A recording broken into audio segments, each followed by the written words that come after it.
آداب، میں وسیم اختر اور آپ دیکھ رہے ہیں دا لیڈر ہندی۔ ہم اس وقت حضرت ولی میاں رحمۃ اللہ علیہ کی درگاہ پر ہیں۔ آپ کا عرس شروع ہونے جا رہا ہے۔ عرس میں کیا خاص پروگرام ہوں گے اور عرس کب سے ہے؟ درگاہ کمیٹی ہمارے ساتھ ہے، ہم ان سے جانتے ہیں عرس کب سے شروع ہوگا اور کس طرح سے اس کا آغاز کریں گے۔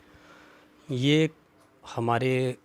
قطب الاوطاب قبلہ الحاج مولانا شاہ ولی محمد صاحب رحمۃ اللہ علیہ کا 4 روزہ عرس محمدی جو 24 اپریل سے شروع ہو کر 27 اپریل تک چلے گا، جس میں اور 24 و 25 اپریل کو اس میں تقریر جو ہوگی علماء اکرام کی تقریر ہوگی، جس میں اصلاحی بیان ہوتا ہے،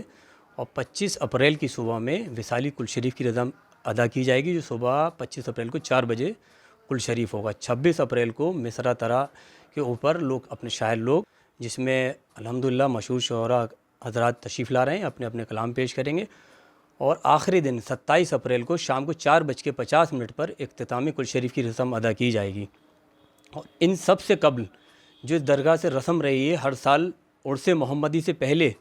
جو بھی جمعرات پڑتی ہے اس دن یہاں پر پرچم کشائی کی رسم ادا کی جاتی ہے، جو اس بار بھی 18 اپریل کو کل جمعرات کو 3 بجے پرچم کشائی کی رسم ادا شروع کی جائے گی، جو نیم کی چڑھائی سے شروع ہو کر اپنے قدیمی راستے سے ہوتا ہوا یہ درگاہ شریف پہنچے گا، اور انشاءاللہ تعالی یہاں پر عصر کی نماز تک سب پرچم کشائی کے لوگ سب یہاں شرکت کریں گے اور نماز ادا کریں گے یہاں پر۔ جیسے کہاں سے زائرین، اگر ہم بریلی سے باہر کی بات کریں تو؟ جی، اس میں الحمدللہ جو ہمارے مولانا شاہ ولی محمد صاحب رحمۃ اللہ علیہ کو آج 34 سال وصال کو ہو چکے ہیں، آپ کی پوری دنیا میں مرید ہیں، اور ہندوستان میں بھی جیسے آپ کے یو پی کے وبھن ضلعوں سے بھی، اور اتراکھنڈ، بہار ہے، حیدرآباد ہے، بامبے ہے، یہاں کے زائرین بھی شرکت کریں گے، اور انشاءاللہ تعالی ملک سے تو زائرین شرکت کریں گے، بیرونی ملک کے بھی اس میں زائرین شرکت کریں گے انشاءاللہ، اور ہر سال تشریف لاتے ہیں، اور ہمارے میاں حضور کے جو اب سجادہ نشین ہے یہاں پر الحاج انور میاں حضور آتے ہیں، ان کے ساتھ لوگ ملاقات کے لیے یہاں سے فیض و برکات حاصل کر جاتے ہیں یہاں سے۔ خانقاہیں ہیں وہ ایک طرح سے ہم دیکھیں تو جوڑنے کا بھی کام کرتی ہیں، لوگ یہاں پہ آنے کے بعد اپنے آپ کو ایک طرح سے جڑا ہوا محسوس کرتے ہیں، تو یہاں بھی کس طرح سے جو اور دھرموں کے لوگ آتے ہیں ان سے رابطہ رہتا ہے؟ بسم اللہ الرحمن الرحیم۔ الحمدللہ اس جو خانقاہیں ہیں اس میں دین اور دنیا دونوں طرح کی تعلیمات کا احساس کرایا جاتا ہے کہ دین سے جڑ کر دنیا حاصل کرنا زیادہ فیض مند ہے بنسبت اگر فقط دنیا حاصل کرے۔ ہر ایک کا یہ قاعدہ ہے کہ آپ دین کے ساتھ دنیا کو اختیار کریں، اور یہ سبق ہمیشہ یہاں سے حضرت مولانا شاہ ولی مصعب قبلہ قدیری نے دیا ہے کہ آپس میں اتفاق اور محبت اور بھائی چارے کا پیغام ہمیشہ سے دیا ہے، کیونکہ انسانیت سب سے بڑی چیز ہے۔ انسانیت کو قائم رکھنا ہی درگاہوں کا سب سے بڑا فریضہ مانا جاتا ہے، اور وہ اس کو ادا کرتے ہیں اور اسی کی تعلیم دیا کرتے ہیں۔ حضرت مولانا شاہ ولی محمد صاحب قبلہ قدیری کی جو کہ بچپن سے ہی مادرزاد ولی ہوئے ہیں، اور آپ کی ہمیشہ مخلوق کی خدمت رہی ہے، اس میں کسی بھی طرح کا مذہب و ملت یا کسی بھی دھرم کا بھید بھاؤ کبھی نہیں ہوا۔ انہوں نے ہر آنے والی کی خدمات کی ہیں بے لوث، بغیر کسی طرح کے طلب کے، کیونکہ میں حضور فرماتے تھے کہ میں یہ نہیں چاہتا کہ مجھے کوئی طلب ہے، بلکہ یہ چاہتا ہوں کہ لوگ یہاں سے آتے رہیں اور فیض یاب ہوں اور اللہ کے رسول کی پیروی کریں۔ ایک چیز دیکھی گئی ہے کہ خانقاہوں اور درگاہوں پہ کھلانے کا بہت وہ ہے، جیسے بھوکوں کو کھانا کھلانا، اس سے کیا میسج دیتے ہیں؟ یہ درگاہ پیر مرشد کے کرم سے جو لوگ زائرین آتے ہیں ان کو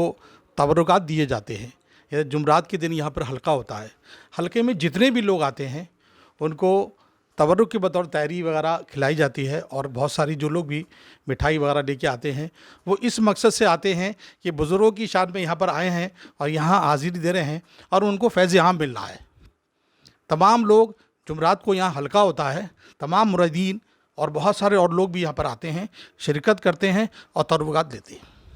جیسے لنگر کا جو سلسلہ ہے یہاں میں نے بھی دیکھا ہے کہ جب ادھر سے گزرو تو جیسے جب کبھی کھانا چلتا ہوتا ہے تو اچھی خاصی بھیڑ ہوتی ہے، تو یہ سلسلہ عام دنوں میں بھی چلتا ہے یا عرس کے دوران ہی رہتا ہے؟ الحمدللہ دیکھیے، بزرگوں کو تو طریقہ رہا ہے لنگر کھلانے کا اور بانٹنے کا، تو خانقاہوں کا کام ہی یہی ہے، فقیروں کا، یہ بزرگ ہوتے ہیں ان لوگوں کا کام ہوتا ہے کہ لوگوں کو کھلانا اور پلانا اور دعائیں دینا۔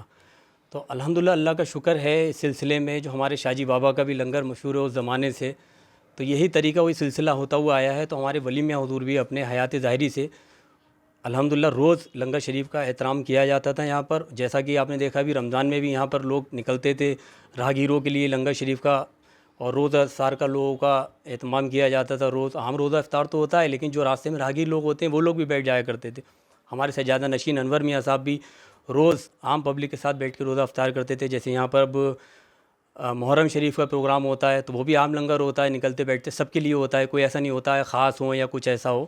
تو یہ بزرگوں کا طور طریقہ رہا ہے۔ یہ تو حضرت ولی میاں تھے وہ یہیں کے رہنے والے تھے؟ آپ جی ہاں بریلی شریف کے ہی آپ کی پیدائش ہے، اور خانقاہ محمدیہ کے پاس میں محلہ ریتی آپ کی جائے پیدائش ہے، اور آپ شروع سے ہی دین کی طرف لوگوں کو رغبت دلانا، اور رہا سوال کھلانے اور پلانے کا، تو اسلام کا ایک طریقہ رہا ہے کہ لوگوں کو سلام کرنا اور ان کو کھانا بھوک کھلانا۔ اس میں اگر کوئی بھوکا ہے وہ بھی، اور اگر کوئی تبرک کے طور پہ اس کو استعمال کرنا چاہتا ہے تو اس کے لیے کبھی منع نہیں ہے، لیکن ضرورت کا زیادہ خیال رکھ